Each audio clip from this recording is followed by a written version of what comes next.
Good morning, UTLA family, students, educators, and parents who are joining us today on this last Friday before the new school year begins next week. I would like to introduce Rory Burton, our ASL interpreter. You have probably seen her covering other events, and we are happy to have her with us. Welcome, Rory. Shout out goes to our educators who are preparing their virtual classrooms, doing navigate the environment as we all keep ourselves and our families safe and healthy during these extraordinary times. This has been a summer unlike any we have ever experienced. Anxiety and isolation can make us feel disconnected. But as Lisa Bennett, special education teacher at Van Gogh Elementary School in Granada Hills says, if there's any profession that can pull through something, it is teachers. We know how to step up to the plate and do what we need to do when we need to do it. But we need resources to also support that. Lisa and her colleagues, like all of our UTLA members, have worked hard over the summer and turned to each other to create curriculum resources and support needed to navigate this new remote working and learning environment. Educators do this because they love their students and they know how to get things done. But as Lisa says, we need more resources to do it. In today's segment, we will be talking about how we can organize to do more resources and money for our schools, about our voting deadlines on the tentative agreement. I will share some highlights from our 2020 virtual leadership conference, talk about a win against privatization, and about the need to organize to win Prop 15, Schools and Communities First initiative. All right. Today is the final day to vote on the tentative agreement on distance learning. As of 7 a.m. this morning, 12,600 members voted, which is great. But if you haven't voted, you have today until 5 p.m. Let your voice be heard. Check your email on directions to vote online. The email will be coming from Integrity Voting. Some of you eagle-eyed educators out there noticed a grammar mistake in the vendor's email. Thank you for calling our attention to it, and thank you for your patience and understanding as well. Now, being an English teacher, I also had my red pen out too. This TA is the result of weeks and late nights of bargaining, but also created with member and parent input from surveys and your experiences. We are voting on a TA that is a win for us in these uncertain times, that protects health and safety, strengthens distance learning, and expands student supports. We have posted the full TA, the summary, and video summaries of the agreement at utla.net, and are posting it right here in the comment section below. The UTLA bargaining team, the board of directors, as well as 97% of our chapter leaders at the leadership conference voted yes on this TA. Learn more about specific provisions in our TA video series with the UTLA bargaining team on Facebook, Instagram, and Twitter. Available in the chat below. This agreement is just the beginning of improving crisis distance learning. While we are the practitioners, we shouldn't have to figure this out alone in isolation. Crisis distance learning has become a priority for chapter organizing, a chapter organizing issue. We have to see crisis distance learning as an opportunity for chapters to build capacity and involve members by holding regular meetings, creating committees, setting up Google groups, and more, to drive the school-wide program with creative ideas for making improvements over last semester. These ideas can then be taken to the entire school community and to UTLA district-wide to share with others and to help problem solve any ongoing issues. It will also help in developing curriculum, specifically anti-racist curriculum, so that our students are uplifted and affirmed. UTLA recently created a rank and file crisis distance learning work group to assist with this work, soliciting feedback from schools and areas and assisting in building relationships with parents whose participation is so essential for crisis distance learning to be successful. Instruction and school improvement is a central component of our organizing strategy, but it is the bedrock of what we do as educators and is needed now more than ever. We will let you know the results of the vote later today after the virtual polls close. Crisis distance learning is not ideal, but it is a temporary and necessary solution to making sure we do what we can to keep our school communities healthy and safe. As this new school year begins, we are missing the hugs, the laughter, the fist bumps, and seeing the smiles in our classrooms or waves from across the playground and cafeteria as we continue to improve our school and classroom environment through remote work and distance learning. We are working hard to recreate the best learning environment, but it will take all of us working together, exhibiting patience and understanding and continuing the fight for the health and safety of our students. To all the parents and guardians watching, we know your anxiety is heightened and there are so many questions. How will this semester work? Will we be able to have a successful schedule? We want consistency, but we also know we're living in a pandemic and educators understand, have patience and flexibility for the ways our students learn will be key. We are being guided by what is best for students and their well-being. First, we want our students healthy. We want their families to be healthy. And yes, we worry about them. We miss them. We want more than anything to be back in the classroom. We don't teach because we like figuring out how to work Zoom. We don't teach to stare at a screen all day. We don't teach to field an onslaught of emails each day. We teach because we love your children. That is what motivates us, and that is what keeps us fighting for them. Last week, UTLA held our first ever virtual leadership conference. For the first time, we opened up the conference to all members, and we had the highest attendance ever. It was a powerful reminder that when we come together in vision and purpose, there is nothing we can't accomplish. I was proud to share that space with so many of you. Our theme for the conference was We Rise Together, a call to action that resonates within our union and across the city, but really across the nation.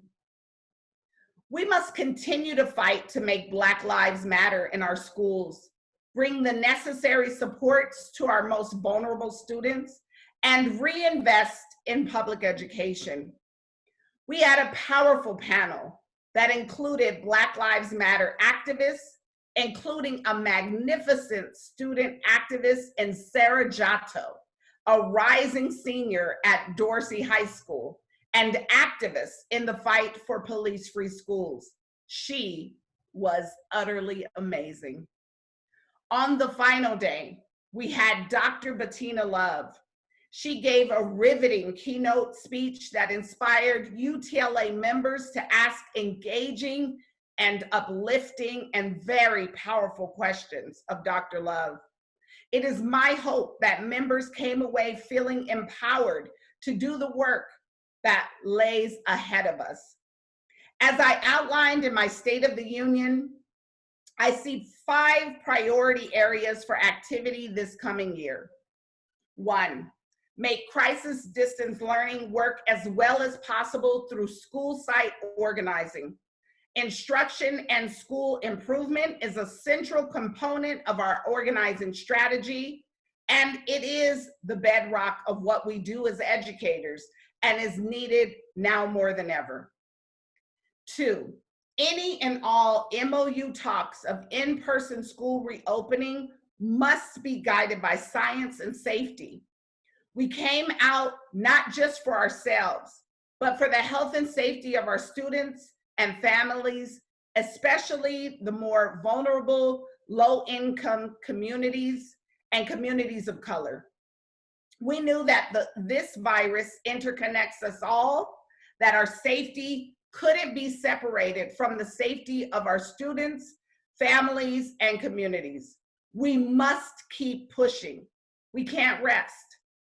3, we must fight for new revenue streams to public education and pass SCF, or Schools and Communities First, Prop 15 in November. It's also time to tax the rich and the corporations to fund education and other necessary services. We must make sure Prop 15, Schools and Communities First, passes.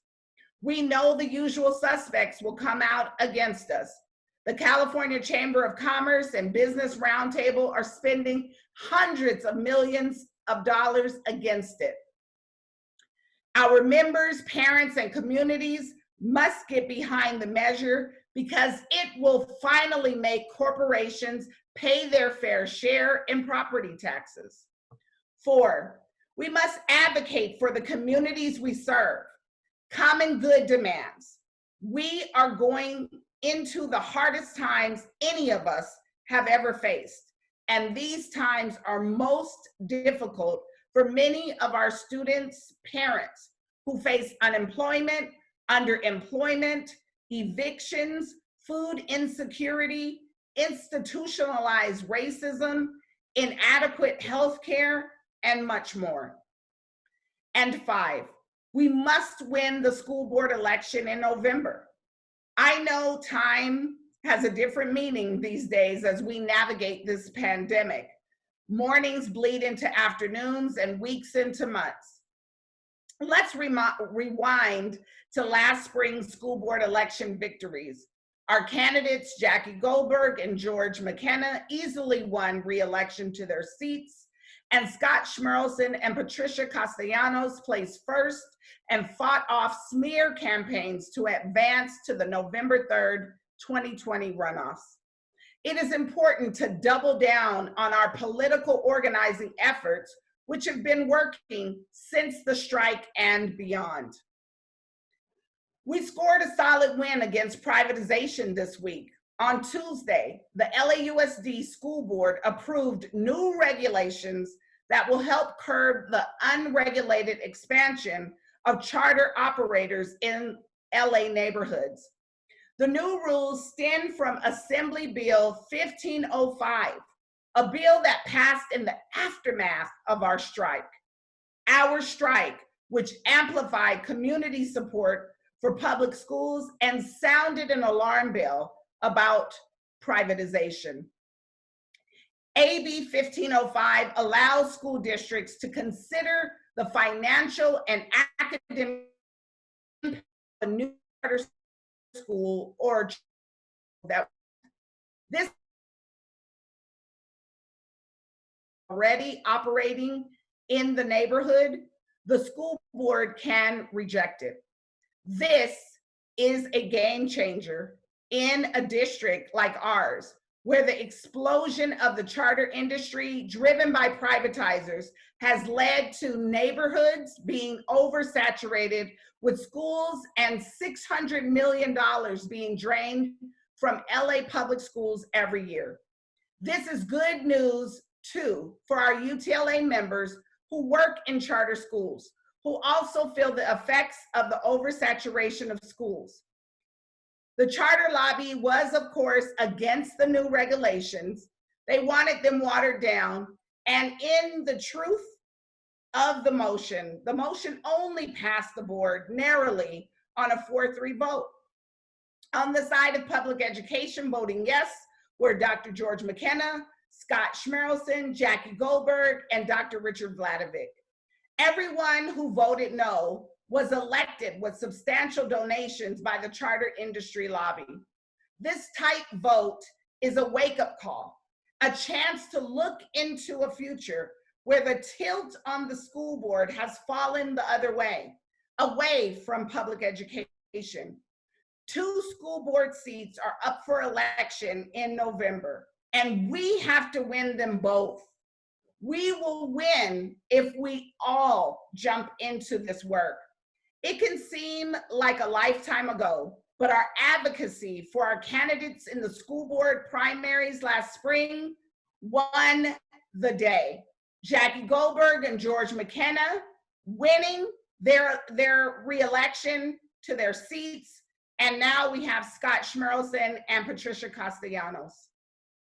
We must double down for Scott and Patty. You'll be hearing more about our aggressive ground game in the coming weeks. And the school board races aren't, of course, the only high-stakes items on the ballot. November is our chance to finally pass a measure we have talked about for years.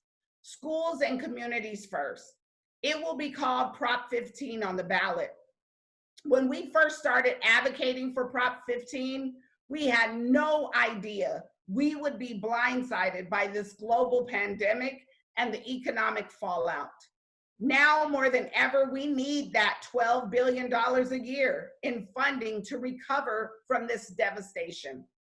Prop 15 will finally fairly tax huge commercial property owners while completely protecting homeowners and small businesses.